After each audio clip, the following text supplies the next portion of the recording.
There are so many things to keep in mind when you're planning a trip to Disney World. So where do I like to start?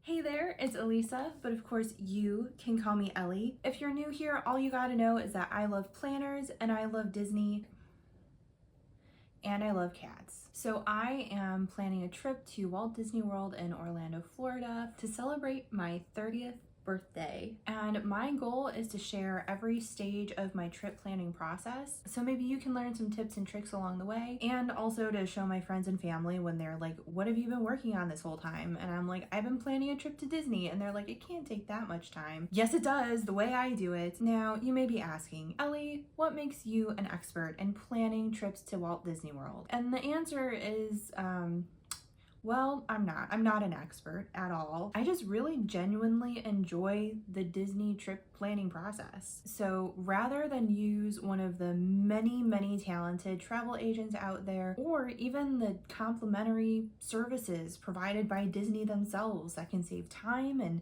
energy and stress and sometimes even money, I still prefer to plan things on my own. I don't know why I'm like this. So I figured that while I'm not exactly an expert, maybe it could be helpful to kind of show you my process of planning a trip to Walt Disney World as someone who likes to overplan and overcomplicate things. So some housekeeping and disclaimers before we get into things.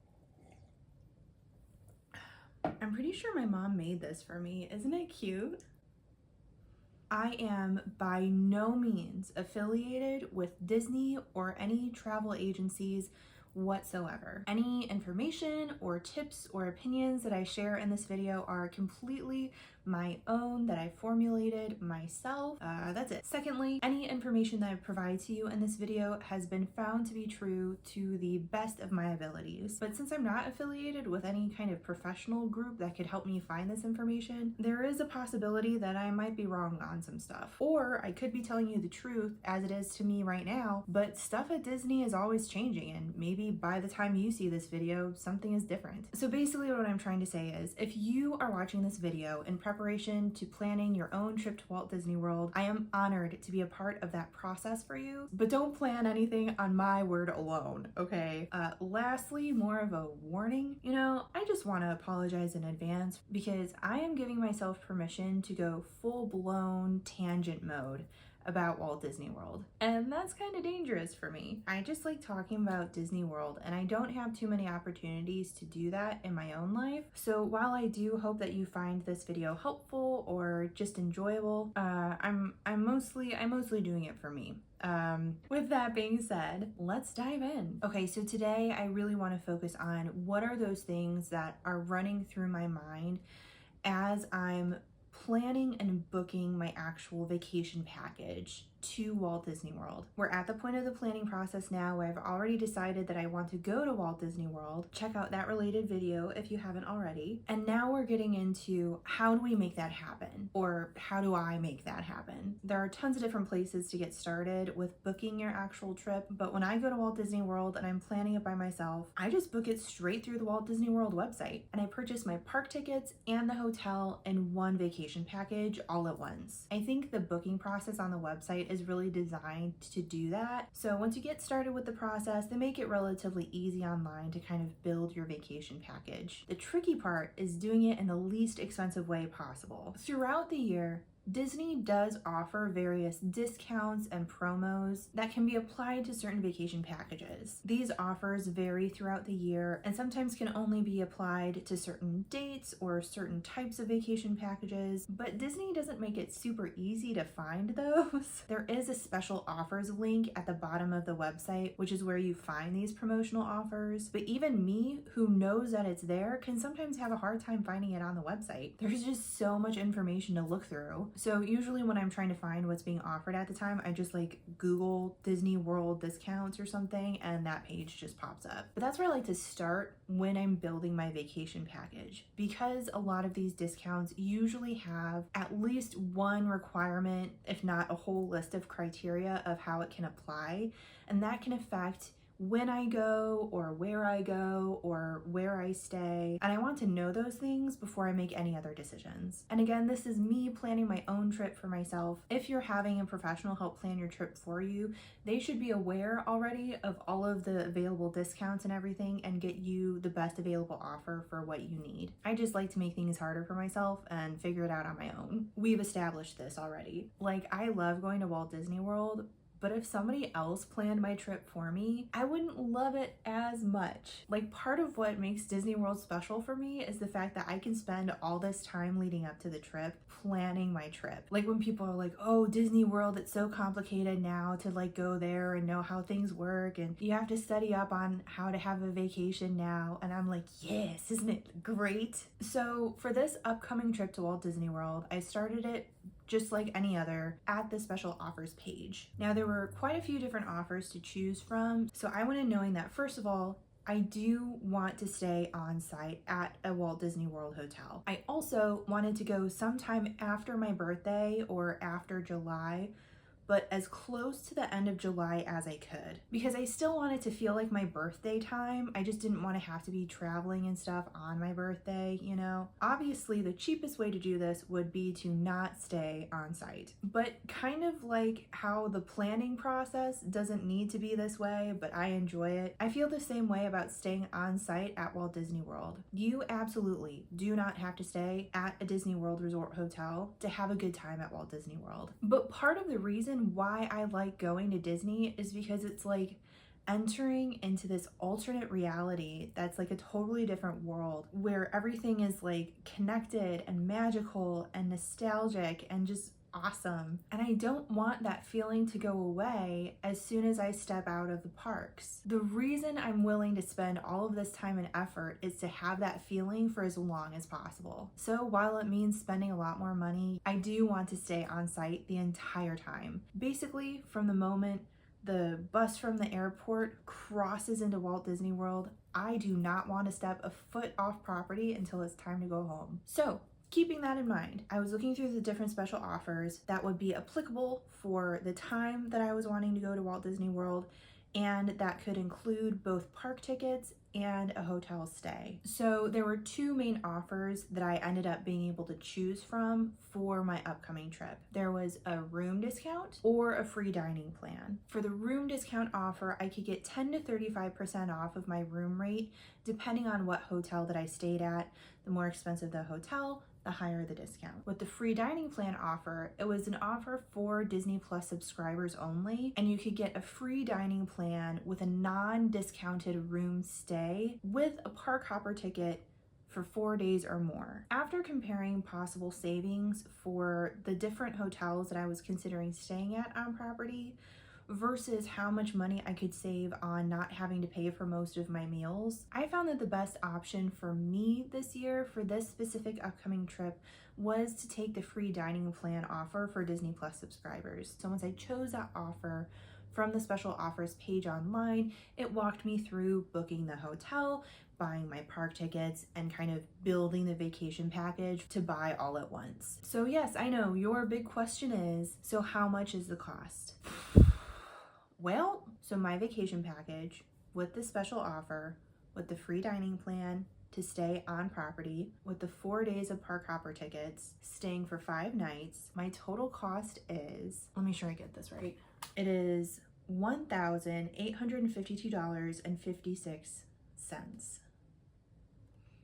Yeah, let's get into the nitty-gritty of what is actually included in that price for me. So first of all, the biggest part of the cost is my resort hotel stay. I'm going to be spending 5 nights at a hotel called Disney's Art of Animation Resort. This is a value resort, which means that it's in Disney's least expensive tier of hotels. So a little bit of background on Disney World's hotel situation. If you watch my trip announcement video, you'll know that Disney World has a lot of hotels. Has over 20 hotels that you can stay on their property. And these hotels can roughly be categorized into 3 groups or pricing tiers. So we have the value, the moderate, and the deluxe. The cost of each resort hotel varies. They're all priced individually, and it's going to depend on things like the length of your stay, when you're going, any promotions or special offers you're using. But at the time that I was booking this trip, most of the value resorts fell within $140 to $230 per night. The moderate resorts fell within $280 to $300 per night. The deluxe resorts started at about $420 and just went up from there. I think the most expensive room that I found was over $2,000 per night. I had to search for that one. Most of the other rooms were between like $420 and like $520 a night, but that's still really expensive. Now, even though Art of Animation, the hotel that I'm staying at, is technically a value resort, it's consistently the most expensive value resort on property. If I booked this hotel outside of the vacation package, I would have been paying around $200 and $250 per night. But I'm so excited to stay here.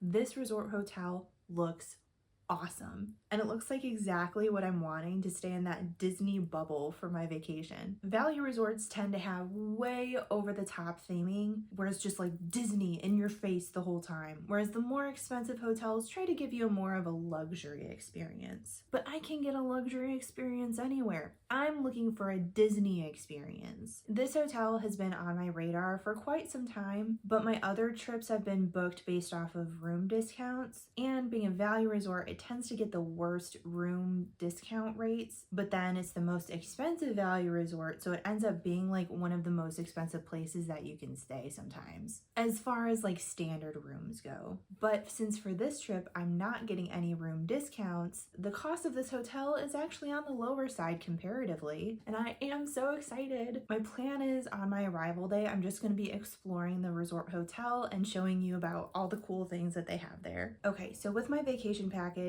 I have to pay full price for my hotel, but I do get a free dining plan. So what does that mean? Disney's dining plan is kind of exactly what it sounds like. It's a way to pre-plan for your dining while you're staying there. As far as I know, it's only available for people who are staying on property at a Disney resort hotel. So the number of meals that you get with your plan is determined by how many nights you're staying on property. Now, at the time of recording this video, there are two options with the Disney dining plan. There's either the quick service Disney dining plan or just the larger Disney dining plan. With the quick service option, you get 2 quick service meals and 1 snack per night of your stay, plus this cup thing that you can use to get free refills at your hotel. With just the Disney dining plan, you get 1 quick service meal and 1 table service meal and 1 snack per night of your stay, plus one of those refillable cup things. Now, the dining plans are a little bit tricky to price out because the cost of adding a dining plan to your vacation package really depends on your specific vacation package. But as far as I can tell, the quick service dining plan values at about $57 per day for adults,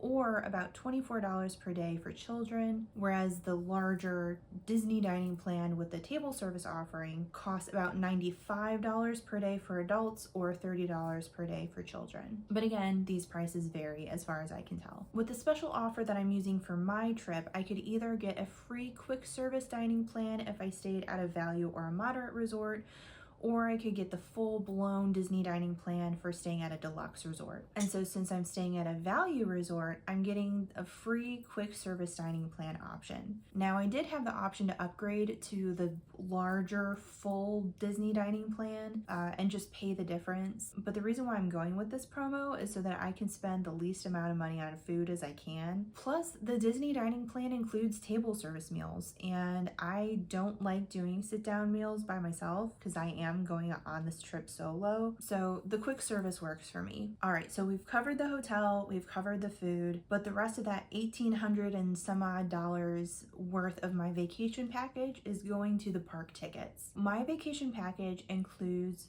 a a 4-day park hopper ticket, which if I bought that separately outside of my vacation package, it would cost approximately $546 total for that 4-day ticket. That park hopper option means that I can go into any of the 4 Disney parks using my ticket within the same day. Magic Kingdom or Animal Kingdom or Epcot or Hollywood Studios or all 4 if I really wanted to. With a standard ticket without the park hopper upgrade, once you scan into a park, that is your park for that day. You can come and go as much as you want from that park, but that ticket is no longer valid at any of the other theme parks at Walt Disney World on that day, which isn't the worst thing in the world. If the park hopper upgrade wasn't part of my vacation package requirement, I probably wouldn't have gone for it, but it's definitely nice to have. For my past few trips to both Walt Disney World and Disneyland, Disney as a whole was requiring park reservations at the domestic parks, in addition to a park ticket in order to enter, which meant that after you got a park ticket, you had to reserve a spot to go into a specific park for that day, or else you couldn't enter. If you bought a ticket but didn't make a reservation, no entry. Luckily, as of January 9th of this year, 2024, park reservations are no longer required for standard guests at Walt Disney World. I do think that there might be some kind of reservation type requirement for pass holders, but I'm not one of those, so it doesn't apply to me. So when I booked my vacation package, I just included my park hopper tickets, and that's it. Now I can enter in any of the 4 parks at any time as long as the parks are open during my stay. Now I did decide to add a photo package to my existing vacation package, which was an additional $185 that was not included in the actual vacation package cost of $1,852.56. So my actual vacation package cost is the $1,852.56 plus the $185 for Memory Maker. What is Memory Maker? So Memory Maker is essentially a way for you to be able to download and save any pictures that are taken of you by a Disney World camera at PhotoPass locations in all of the parks. And PhotoPass locations are basically anywhere that Disney uses a Disney camera to take a picture of you. So that's going to include on-ride photos, photos taken by the photographers at character meet and greets, and then there's also just random photo spots throughout the parks where a professional Disney photographer can take your picture. Now, if there's like an actual human photographer and not just like an automated photo on a ride or something, those photographers are usually willing to just take your phone or your camera to take your picture. And so you don't really need a Memory Maker to get pictures while you're at Disney. But I don't know, I'm going to be using my phone already for filming, and I'm already running into issues where I'm starting to run out of space on my phone. So any kind of pictures or videos that can be stored not on my phone will be a blessing. So while I think $185 is just absolutely ridiculous to be able to download some sometimes kind of mediocre photos, to be honest, I just decided to treat myself. I don't want photos to be like a source of stress or anything for me on this trip. So I'm just paying for the Memory Maker. But please note that the Memory Maker is not the same thing as the Capture Your Moment. Capture Your Moment is like a personalized one-on-one photo shoot that you can book for like a set period of time. It's like $100 for a 20-minute session. That's its own thing. Memory Maker is for the downloads for like across your whole trip. So I'm doing Memory Maker for my entire trip, not the Capture Your Moment, which is like a one-off photo shoot thing. Just clearing that up. But now that my vacation package is booked, I can access all of my trip details on the My Disney Experience app. Now, if you're asking, what is the My Disney Experience app? Well, let me tell you, it is like basically the key to the whole vacation. Literally, this app lets you connect your phone to your room key so that you can use your phone as a room key. It is the key to your whole vacation. It also lets you save your park ticket to your phone, so then you can also use your phone to scan in for your park ticket as well. Plus, in addition to the specific trip details,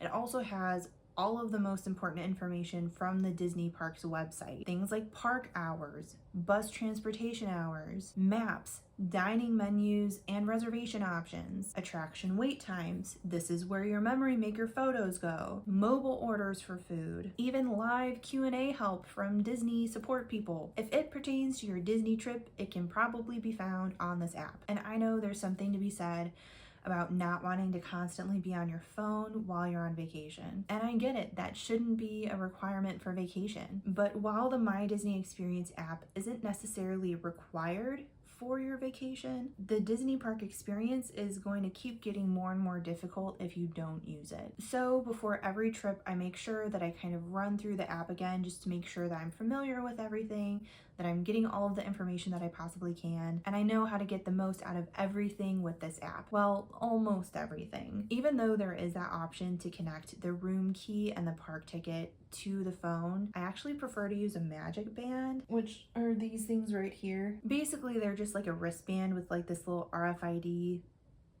button thing, which can also be connected as your park ticket, as your room key. You can connect a credit or a debit card on there. You used to get a free magic band for everybody staying in your room when you booked at a Walt Disney World Resort hotel.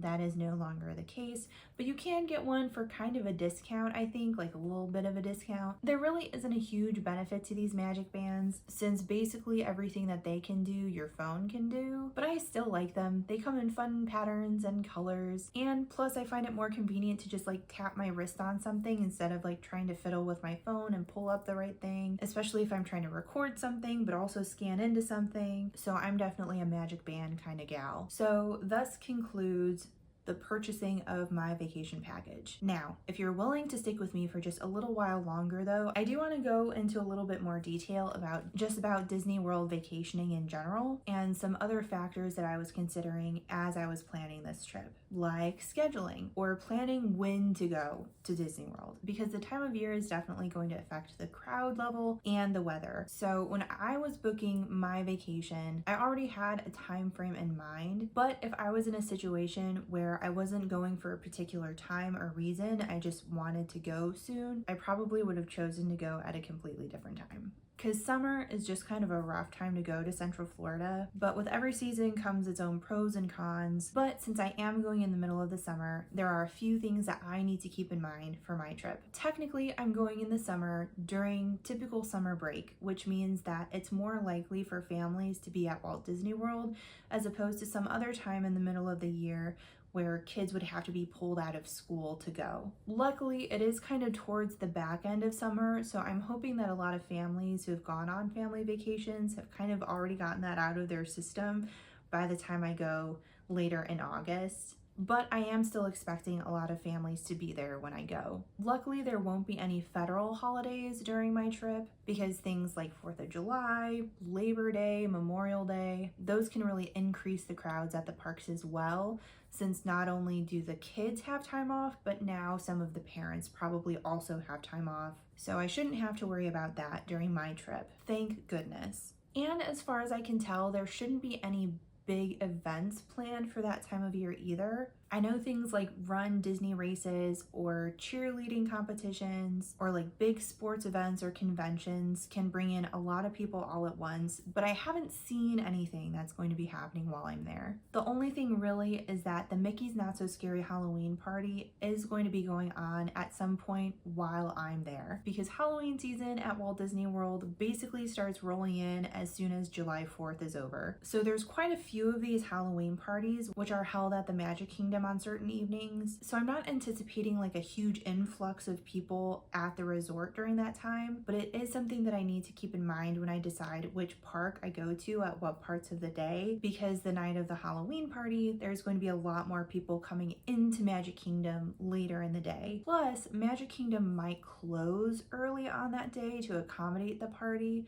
so that's also something that I need to keep in mind. Speaking of things closing, I don't really have any rides or attractions at Walt Disney World that are important to me enough to like determine when I go on a trip. But if that's the case for you, make sure that you always double check when rides are scheduled to go down for refurbishment or something before you go. I do know that the time that I'm going to be going, that test track in Epcot is going to be down for a very long refurbishment thing. They're retheming it a little bit, so that's going to be down for a while actually. I don't think there's anything that's going to be like opening though when I get there, which is good, because something to keep in mind is if a new ride is opening, or for things like new shows or festivals in Epcot. There's a lot of like news reporters and vloggers that are going to want to be there for the first day, which can be a little tricky to navigate sometimes, I think, but I shouldn't have to worry about that for my trip. What I will need to worry about though is the weather, because the middle of summer in Central Florida is not kind. It is going to be miserably hot. Luckily, I've done it before, so I know what to expect, but it's gonna be a lot. It's gonna be hot, it's gonna be humid, and there's gonna be a lot of rain. Plus, it's going to be hurricane season. So I am prepared for the possibility of a hurricane situation, and I did go ahead and purchase the $95 travel insurance just in case I need to cancel last minute because of the weather. But hopefully I won't have to cancel my trip and everything will run smoothly. So cross your fingers for me, everybody. Okay, another big thing when I'm going on any Disney vacation is I want to be as aware as possible for all of the different queue options for the attractions at the parks, because Disney has kind of a complicated history of how they allow people to line up for certain rides. So I want to make sure that I know how to get on to every ride, because let me tell you, things change all the time. And even between the time that I booked this trip and now, there have been some changes, like in a big way. So if you're completely lost, here's what's going on. At Walt Disney World and Disneyland, for most, not all, but most of the rides, if you want to ride that ride or see that show, you go up to that ride or show and then you stand in line and wait your turn. That's kind of the normal process, or the standby queue. But there are other queue options for some of these rides. For example, there are virtual queues now, which have been a thing ever since the reopening after the 2020 shutdown. But virtual queues are basically an electronic way to reserve your spot in line instead of having to physically be there the entire time. For rides where this is offered, this takes the place of a standby queue. You cannot just walk up and stand in line. You have to have some kind of reservation. But believe it or not, virtual queue is not the only other queue alternative for attractions at Walt Disney World. There's also lightning lanes. Now, lightning lane is like a whole other beast, but essentially they are separate, shorter lines that you can pay to enter and are available for most, but not all, rides at Walt Disney World. So basically, instead of having to walk through a standby line, which is like this whole huge big wandering thing, you can get kind of like a shortcut line that you pay for, and technically it should be a shorter wait time. Should be. Now, the past few times that I've gone to Disney, both Disney World and Disneyland, these lightning lanes were managed on a system called Genie Plus. As of July 24th, Genie Plus is going away. Now you're buying Lightning Lane Multi-Pass or Lightning Lane Single Pass. So let me tell you, I spent hours before every one of these trips trying to learn Genie Plus, and now they change it on me last minute, and I thought I had it figured out. I don't know all of the details about this new system, and I'm gonna have just a few short weeks to be able to fully understand these changes. I do plan on taking advantage of lightning lanes to some capacity. I just don't know what that's going to look like yet, because I don't even know what this new system is fully gonna look like yet. But if you want to see how that works out, definitely make sure that you're subscribed to my channel so that you can watch my trip vlogs when they come out and see how that all goes with the new lightning lane system. But anyways, so final thoughts before I let you go. Always be on your toes for last minute changes that can change everything about your trip. I guess lightning lanes aren't everything about the trip, but it definitely does change like my approach to the day, I think, so that's going to be interesting. But that just goes to show, even though I've been to Disney World a few times now within the past few years, there's always something new to learn, there's always mistakes to be made, and things at Disney are always changing. And that's part of the fun and excitement, I think, sometimes. Also sometimes a little bit of the stress. But don't forget, even though I am overthinking about all of this, that doesn't mean that every Disney trip has to be stressful and crazy. This is just how I like to approach my trips, because this is how I enjoy planning. It does not need to be this complicated though. But yeah, I think I have kept you for too long at this point. Sorry again for all of this. I just love planning trips to Disney World, and I love talking about it. If you do have any questions or anything for me, definitely reach out. But in the meantime, I just want to thank you so much for taking the time out of your day to listen to my ramblings about things I'm passionate about, really for no good reason. And I hope I can plan on seeing you in my next video. Bye!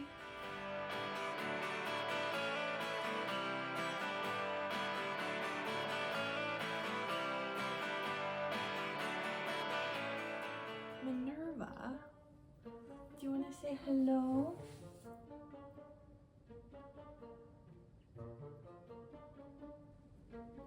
She literally never lets me hold her unless we're on camera.